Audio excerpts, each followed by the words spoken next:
मांग की लोच स्टार्टिंग करी थी और मांग की लोच की श्रेणियां देखी थी। Categories of elasticity of demand. मांग की लोच होता है किसी वस्तु की कीमत में प्रति इकाई परिवर्तन के परिणाम स्वरूप उस वस्तु की मांग में जो परिवर्तन होता है उसे हम मांग की लोच कहते हैं। मांग की लोच की 5 श्रेणियां हैं जो हमने कल देख ली थी। अब आती है मांग की लोच निकालने की विधियां। Methods of calculating elasticity of demand. मांग की लोच निकालने की 3 विधियां हैं। There are 3 methods of calculating elasticity of demand। सबसे पहला आता है प्रतिशत या परसेंटेज मेथड। कल जो हमने पढ़ा था वस्तु की मांग में प्रतिशत परिवर्तन बटे वस्तु की कीमत में प्रतिशत परिवर्तन, वो जो इलास्टिसिटी ऑफ डिमांड मांग की लोच जो हमने पढ़ा प्रतिशत विधि से, उसी प्रतिशत विधि को हम लोग इस डिटेल में लिखेंगे कि वस्तु की मांग में प्रतिशत परिवर्तन बटे वस्तु की कीमत में प्रतिशत परिवर्तन ही मांग की लोच प्रतिशत विधि के अनुसार होती है, जिसकी वही 5 श्रेणियां हैं। इकाई से अधिक, इकाई से कम, इकाई के बराबर, अनंत और 0, ऐसे करके वही 5 श्रेणियां, वो सारी डिटेल इस पहले वाले मेथड के अंदर सेम एज इट इज आ जाती है। यदि आपसे पूछता है कि प्रतिशत विधि बताओ, यानी कल का मैटर पूरा का पूरा प्रतिशत विधि का ही था। अब चलते हैं दूसरे मेथड की ओर, जो कि है ज्यामितीय विधि या ज्योमेट्रिक मेथड। ज्यामितीय विधि या ज्योमेट्रिक मेथड का प्रतिपादन किया था आधुनिक अर्थशास्त्री प्रोफेसर पीगू ने, और उसका समर्थन बाकी सभी अर्थशास्त्रियों ने, आधुनिक अर्थशास्त्रियों ने दिया था। उनके अनुसार क्या है, तो वो यूं कहते हैं कि मांग की लोच निकालने का एक उन्होंने मेथड ये बताया कि मांग वक्र जो है उसको अलग अलग भागों में विभक्त कर लो, अलग अलग पार्ट्स में डिवाइड कर लो। जैसे कि ये एक डिमांड कर्व है, एक्स अक्ष पर हमने क्वांटिटी ले ली, वाई अक्ष पर हमने कीमत ले ली, तो अलग अलग पार्ट्स में डिवाइड कर लो और फॉर्मूले का यूज करो। ये वाला फॉर्मूला क्या है मांग की लोच निकालने का, कि बिंदु का निचला भाग बटे बिंदु का ऊपरी भाग, lower segment from the point upon upper segment from the point, इसके अनुसार आप लोग निकालोगे। यानी वो यो कहते हैं कि मान लीजिए इसकी एक लेंथ ले लो, माना हमने कि ये जो है 20 सेंटीमीटर की लाइन है, 20 सेंटीमीटर की ये लाइन है, ठीक है।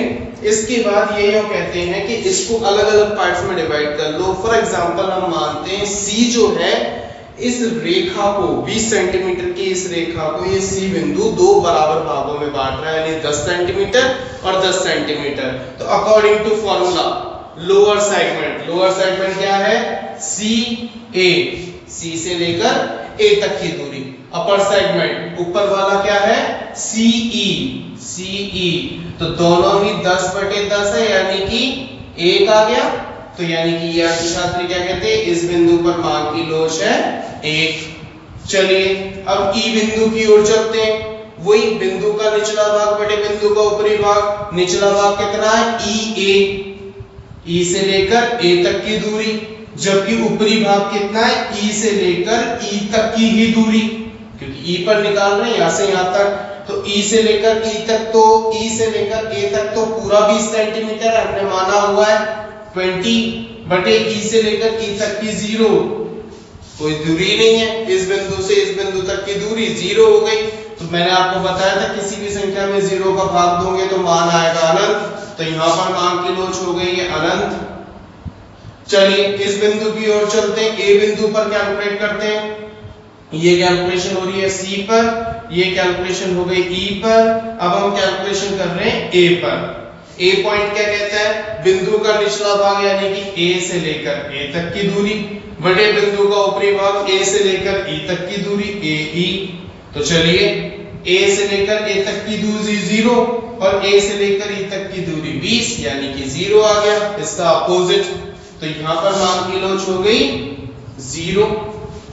नेक्स्ट होता है हमारे पास, चलिए बी बिंदु के बारे में डिस्कस करते हैं। बी बिंदु से ए तक की दूरी फॉर एग्जांपल 10 से तो छोटा ही होगा, क्योंकि 10 का हिस्सा तो छोटा है, यानी मान लेते हैं 5 है। तो बिंदु बी पर बी ए अपॉन बीई, तो बी से लेकर ए तक की इतने से की दूरी 5 सेंटीमीटर बटे बी से लेकर ई तक की दूरी 15।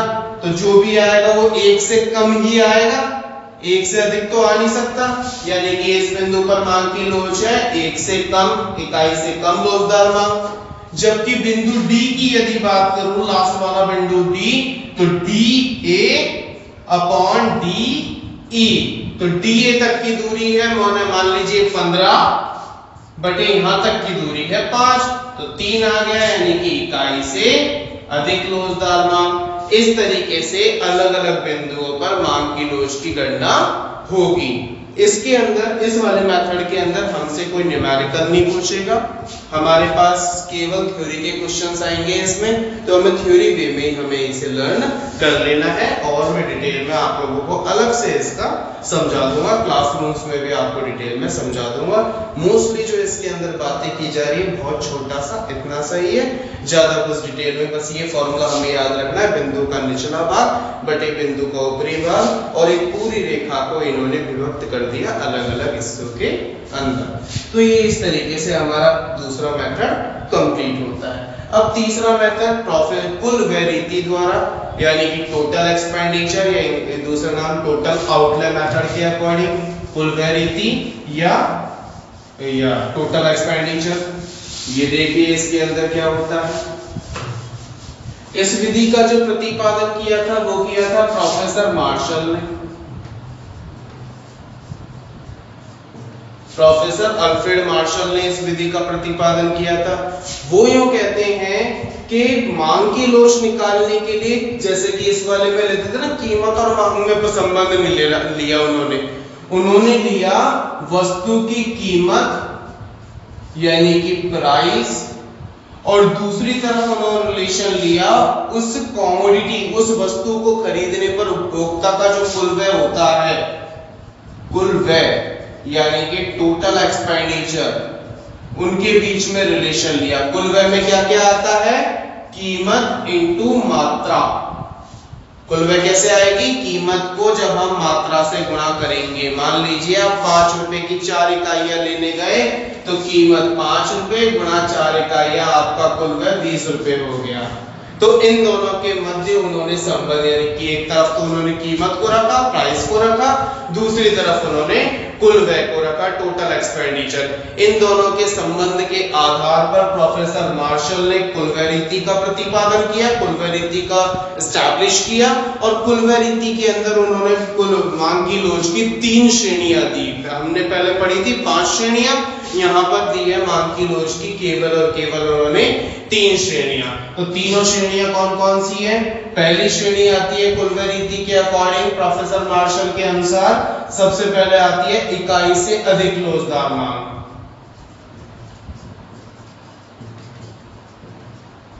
इकाई से अधिक यानी कि ईडी इज ग्रेटर देन 1। दूसरी आती है इसके अंदर इकाई से कम, यानी कि ईडी इज लेस देन 1। और तीसरी आती है इकाई के बराबर,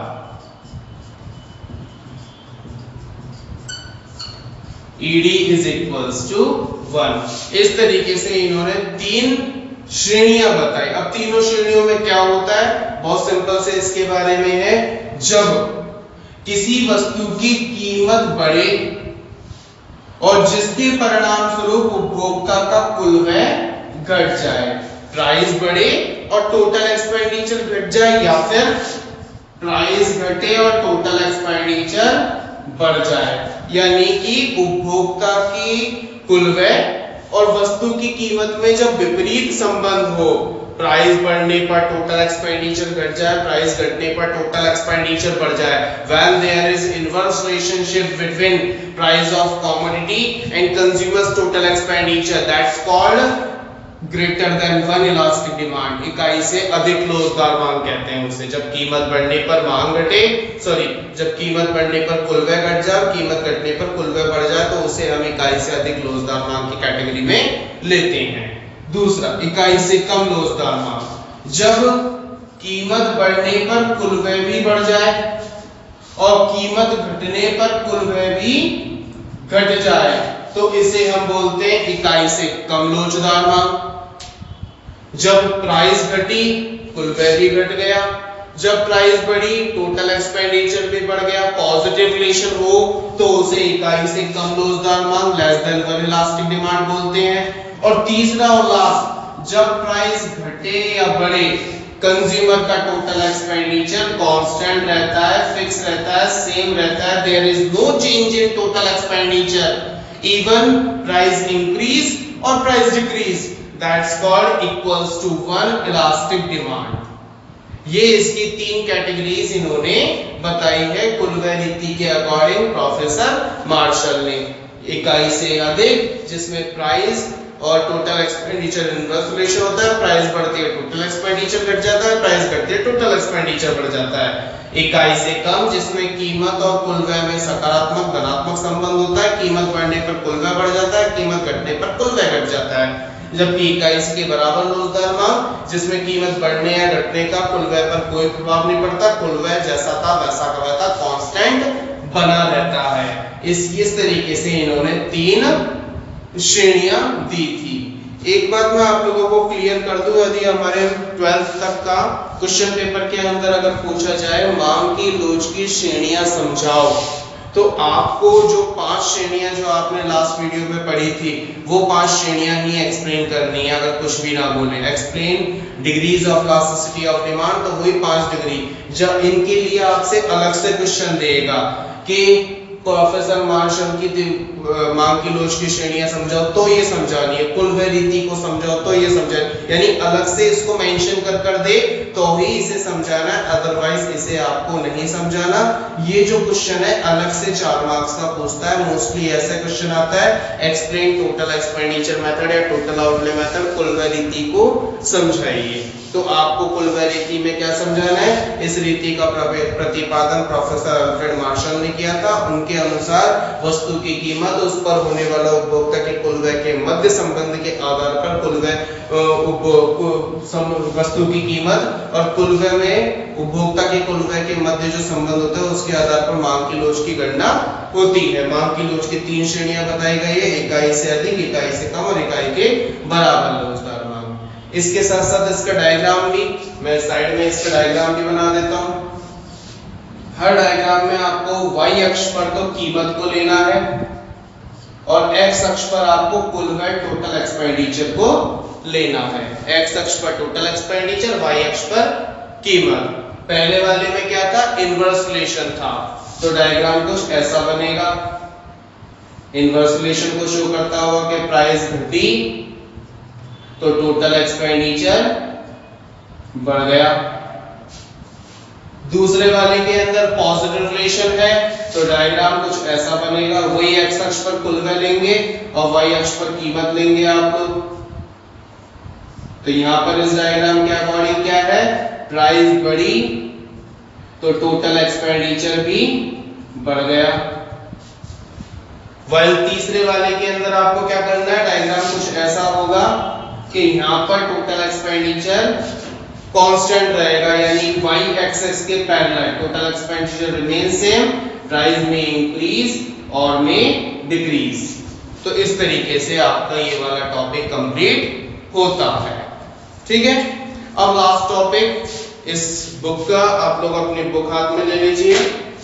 वो टॉपिक है मांग की लोच को प्रभावित करने वाले कारक, यानी ऐसे कौन कौन से फैक्टर्स हैं जिनके लिए आप ये कह सकते हो कि इनमें तो मांग की लोच ऐसी होगी। मतलब वो 5 बताइए ना, जिनमें मोस्टली 3 है, चलो इकाई से अधिक, इकाई से कम, इकाई के बराबर, तो उनमें से कौन सी कैटेगरी में आएगा ये आप अंदाजे से बता सकते हो। मोस्टली उनमें आप लोगों को सही बैठता। तो देखते हैं वो कौन कौन सी चीजें जो मांग की लोच को प्रभावित करते हैं। सबसे पहले होता है वस्तु की प्रकृति। पेज नंबर 33, पेज नंबर 33 पर आपको ये सब मिल जाएगा। वस्तु की प्रकृति, प्रकृति के आधार पर वस्तुएं 3 प्रकार की होती हैं। सबसे पहली वस्तुएं आती हैं आप लोगों के लिए अनिवार्य वस्तुएं। अनिवार्य जो हमारे जीवन के लिए नेसेसरी आइटम, हमारे जीवन के लिए अत्यंत आवश्यक है, जिसके बिना हम जीवित नहीं रह सकते। रोटी, कपड़ा, मकान, दवाई, ये सभी इसका एग्जाम्पल है। यदि इन सब की कीमत जरूरत से ज्यादा बढ़ेगी तब जाकर हम इनके डिमांड में कुछ माइनर चेंज करेंगे, थोड़ा बहुत चेंज करेंगे। ऐसा नहीं है कि 1 रुपए बढ़ते हमने रोटी खाना है, खाना खाना है, दवाइयाँ लेना बंद कर दिया। वो तो हमारे लिए अत्यंत आवश्यक है, हम उनकी डिमांड को कम नहीं कर सकते, जितनी करते आए हैं उतनी ही करेंगे जब तक कोई रेयर कंडीशन ना आ जाए तब तक। तो ऐसे सिचुएशन में हम क्या कहेंगे, अनिवार्य वस्तुओं के संदर्भ में मांग की लोच इकाई से कम होती है, यानी कि अत्यधिक बेलोचदार मांग देखने को मिलती है। जबकि दूसरी वस्तुएं होती है लग्जरी आइटम्स, शो ऑफ के लिए जो चीजें खरीदी जाती हैं, विलासिता की वस्तुएं, जिनमें माइनर सा कीमत में माइनर सा चेंज होने पर डिमांड में मेजर चेंज कर देते हैं। जैसे मोबाइल फोन हुआ, इलेक्ट्रॉनिक आइटम हुए बहुत सारे जिन्हें हम शो ऑफ के लिए, कार हुई, प्रॉपर्टी हुई, बंगला हुए, ये सब ज्वेलरी हुई, इन सब की प्राइस में माइनर सा चेंज होता है। जैसे मान लीजिए मोबाइल फोन 100 रुपए सस्ता हो गया, तो उसकी प्राइस यदि देखा जाए तो 10,000 रुपए का मोबाइल फोन 100 रुपए सस्ता हुआ। परसेंटेज वाइज देखा जाए तो 10,000 रुपए में 100 रुपए 1% होता है, 1% प्राइस घटी। लेकिन फिर भी हमने 2-3 मोबाइल फोन, यानी हमारी कम्युनिटी ने, हम लोगों ने, केवल आपने ही नहीं, हम सभी ग्रुप ऑफ पीपल ने उसकी डिमांड बढ़ा दी, क्योंकि हम लोगों की मेंटालिटी क्या हो गई, वो सस्ता हो चुका है। वही महंगा हो जाए, 500 रुपए बढ़ा दे, उसकी 5% की कीमत बढ़ी है, लेकिन उसको छोड़कर, एकदम से उसको छोड़कर दूसरे मोबाइल फोन को परचेस करना, क्योंकि ये लग्जरी शो ऑफ के लिए परचेस करते हैं। ये कोई हमारे लिए नीड नहीं है, एकदम कोई जरूरी नहीं है कि हम इसके बिना जीवित ही नहीं रह सकते। कोई कंपलसरी के लिए काफी सारे मोबाइल फोन है जो हमारे पेरेंट्स लोग यूज करते हैं, 3-3, 4-4 साल से वो लोग चेंज नहीं करते, उनके लिए वो कंपलसरी है, तो वो उसको उसी अकॉर्डिंग मैनेज करते हैं, वो उन चीजों से दूर रहते हैं। तो ये तीसरी तरह की वस्तुएं आती है आरामदायक वस्तुएं।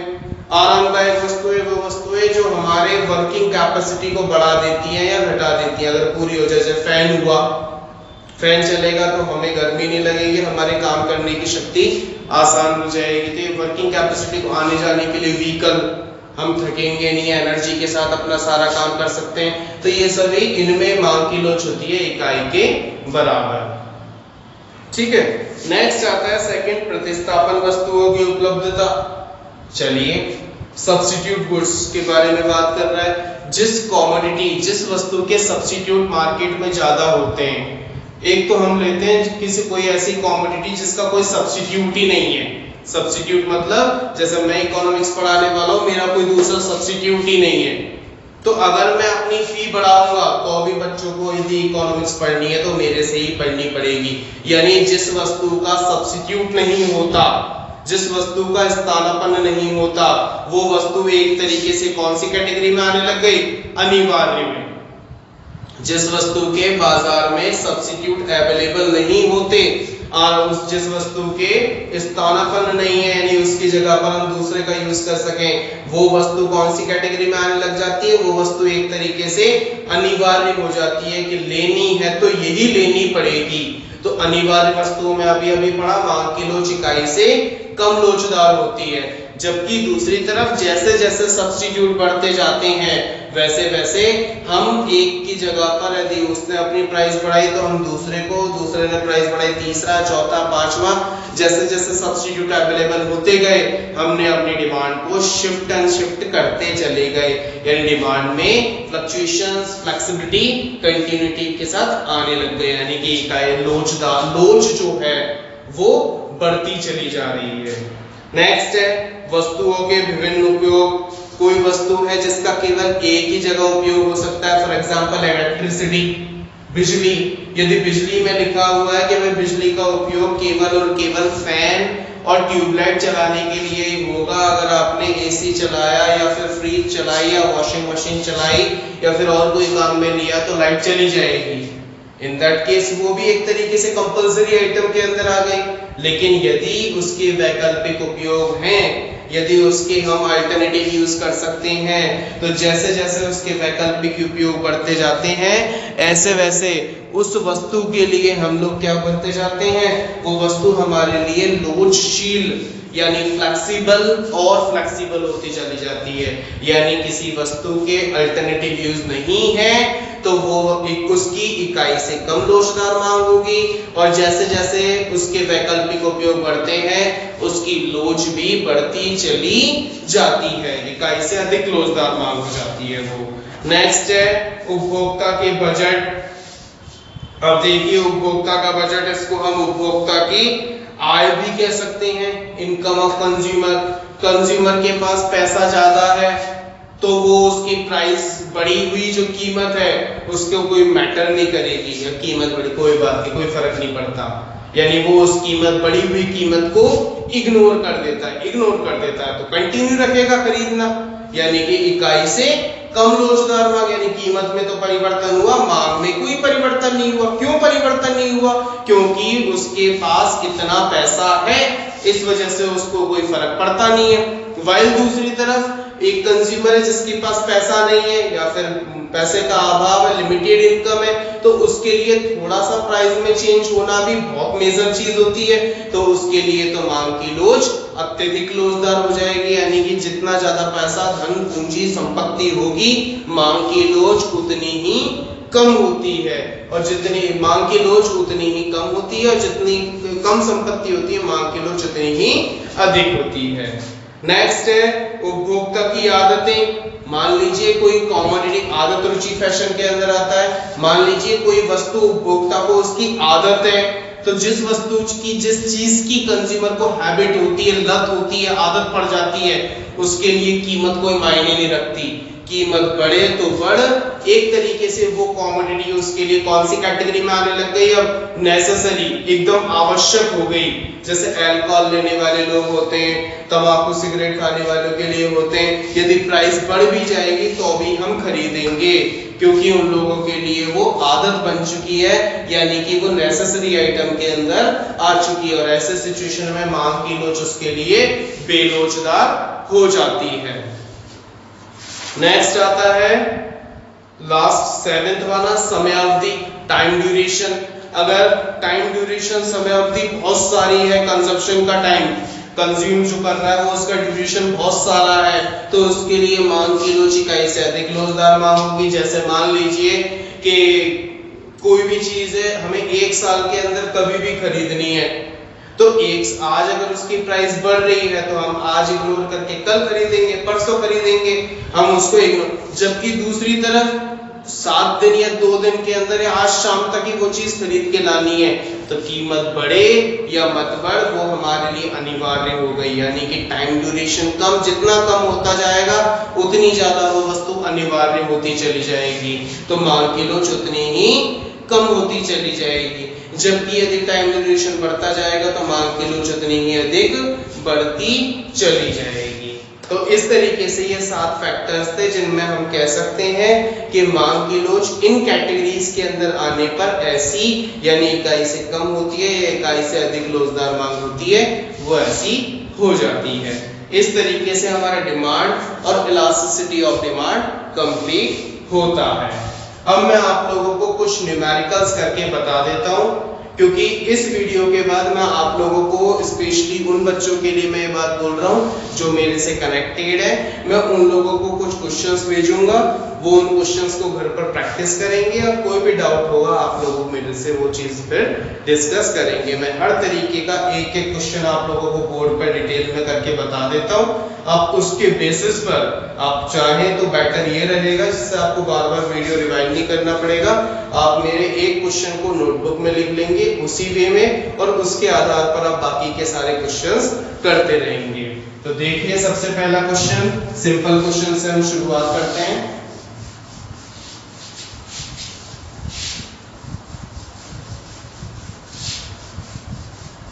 और मैं आपको मेथड भी बता दूंगा फिर बोर्ड एग्जाम तक आप लोगों को किस तरीके से लिखना है वो भी आप देखिए।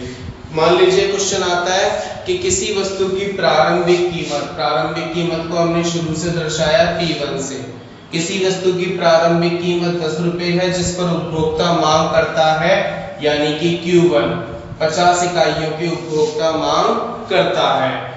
किसी कारणवश वस्तु की कीमत बढ़कर 15 रुपए हो जाती है, यानी कि P2 15 रुपए हो जाती है, जिसके परिणाम स्वरूप उपभोक्ता अपनी मांग को 50 से घटाकर Q2 40 कर देता है।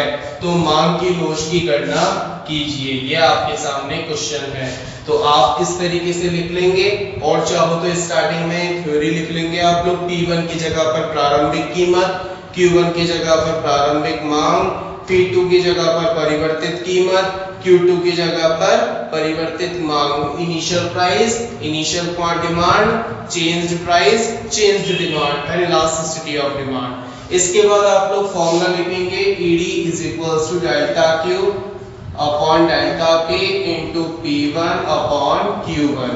साइड में आप लोग एज ए वर्किंग नोट आप लोग लिख देंगे कि डेल्टा Q की कैलकुलेशन और second working note delta P की कैलकुलेशन। डेल्टा Q का फॉर्मूला होता है Q2 माइनस Q1 और डेल्टा P का होता है P2 माइनस P1। इसी वे में यूज करना है आपको। ये इस वजह से क्योंकि एक माइनस में आना नितांत आवश्यक है, क्योंकि मांग की लोच हमेशा माइनस में आएगी, आंसर हमारा माइनस में होगा, इस वजह से ध्यान रखिएगा आप इस बात को। तो Q2 हो गया हमारा 40 और Q1 हो गया 50 बराबर माइनस 10। उसी तरीके से P2 हो गया हमारा 15 और ये हो गया 10 बराबर 5। तो फॉर्मूले में वैल्यू पुट करते हैं, डेल्टा Q हो जाता है हमारे लिए माइनस 10 बटे 5, P1 हो गया हमारा 10 बटे Q1 हो गया हमारा 50। 0 से 0 डिवाइड करेंगे तो ये हमारा आ जाता है माइनस 10 बटे 25। तो आंसर हो गया ED is equals to minus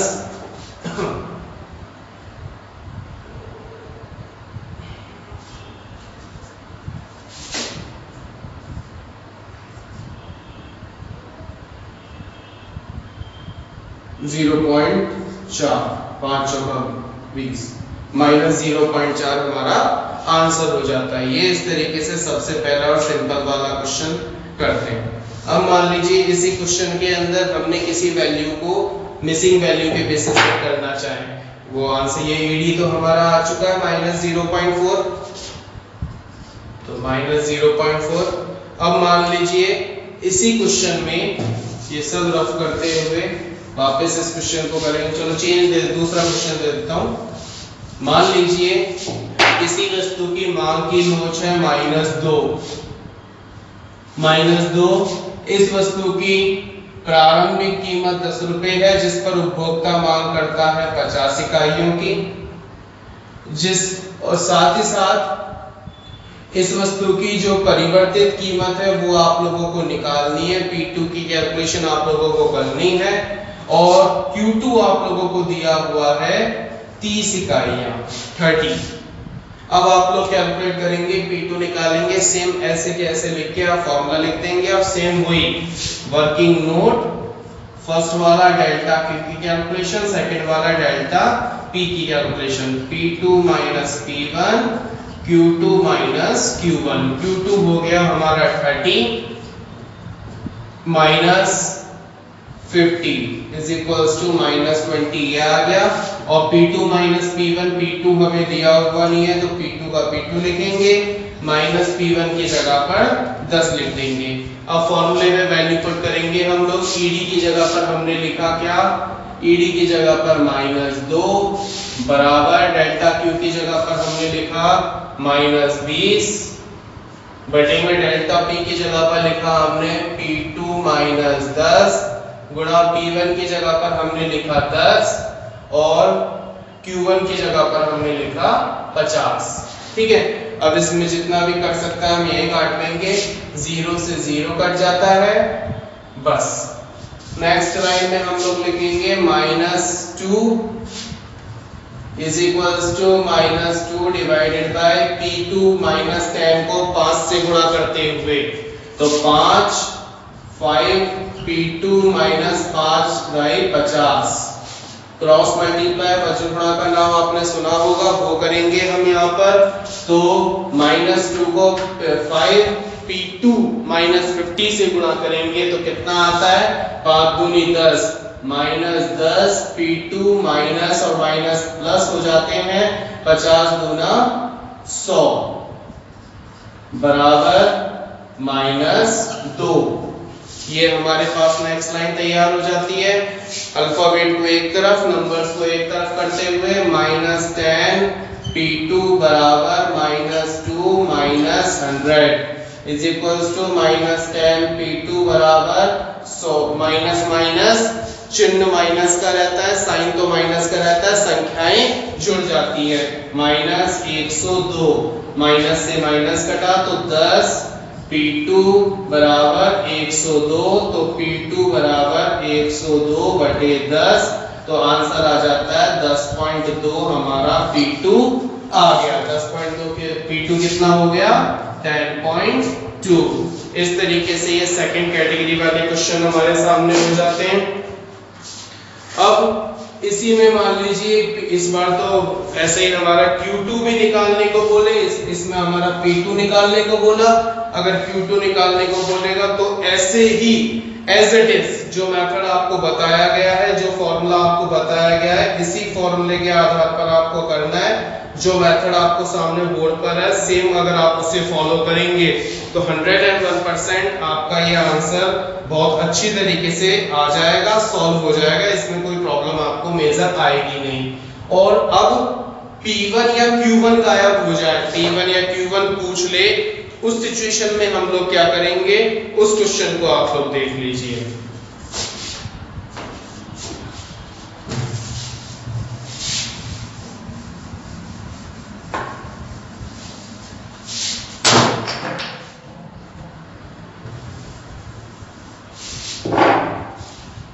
मान लीजिए आपको Q1 नहीं दिया हुआ, P1 दिया हुआ है 15 रुपए, Q1 नहीं दिया हुआ, P2 आपको दिया हुआ है 10 रुपए, Q2 आपको दिया हुआ है 50 इकाइयां, मांग की लॉस दी हुई है आपको -0.5। ठीक है, तो फॉर्मूला आपको पिछली बार की तरह वापस लिखना होगा। ईडी हर बार आप फॉर्मूला लिखिए,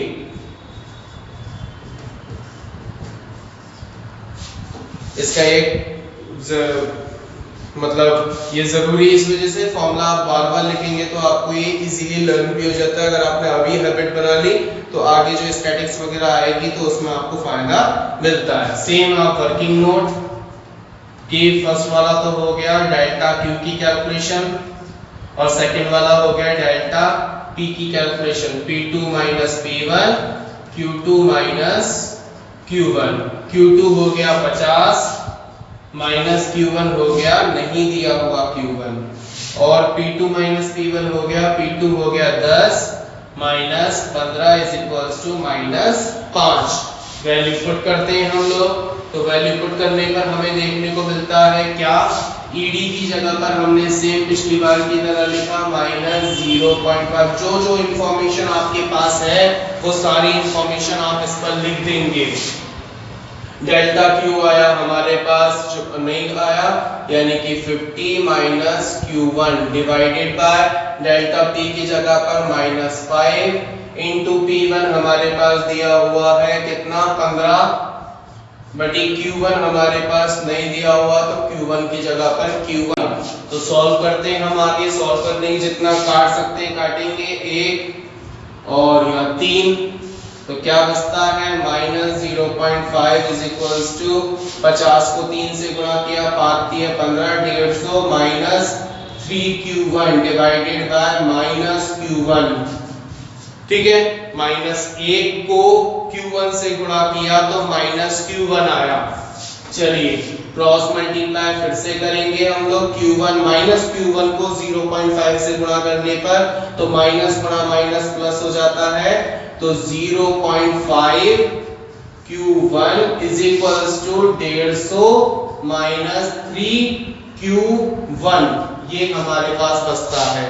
अब ये -3Q1 इधर आकर +3Q1 हो जाएगा, तो 0.5 Q1 plus 3Q1 is equals to 150, तो आधा यानी कि 0.5 और 3 बन जाता है 3.5 Q1 इज इक्वल्स टू 150, तो Q1 is equals to 150 divided by 3.5।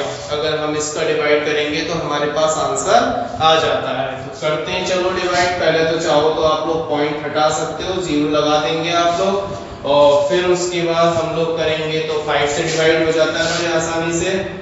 ये आ जाता है 7 में जो 35, और ये आ जाता है 300, 7 चौके 28, 4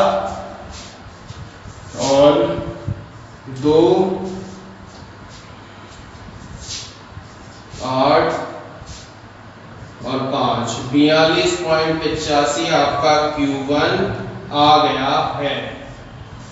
इस तरीके से आपका यानी कि पहले तो, और अगर आप देखना चाहें P1 और P2 यानी कि P1 15 P2 10 कीमत घटी है तो मांग भी क्या होनी चाहिए, बढ़नी चाहिए।